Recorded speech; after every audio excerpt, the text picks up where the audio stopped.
السلام عليكم ورحمة الله وبركاته. soo dhawaad saaxiibada qiimaha badan ee ku xiran kanaalkeena Daryeel Media.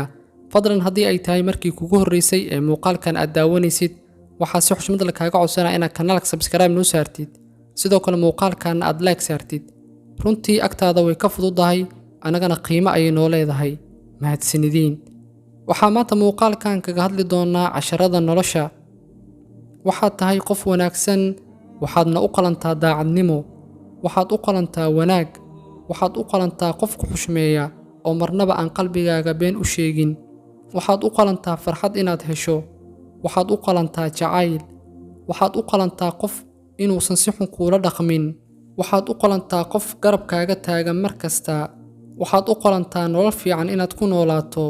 laakiin ogsoonow, had iyo jeer waxaa jiraya dad ku xumaynaya, ku xuminaya, ku xasdaya, kuguna abuuraya xaalado dhibaato ah.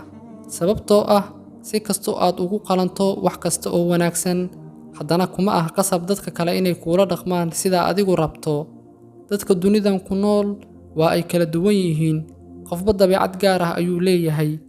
si kastoo ay tahay, adiga uun is-ahaaw, dadka kale dartoodana ha u bedelin dabeecadaada, ha u dhaafin dhaqankaaga wanaagsan, ha u luminin farxaddaada, ha u burburinin noloshaada, ha ugu tegin dadnimadaada, hana u dilin damiirkaaga.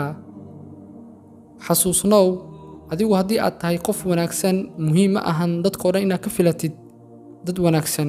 halkaas ayaana muuqaalkeena kusoo afmeeraynaa.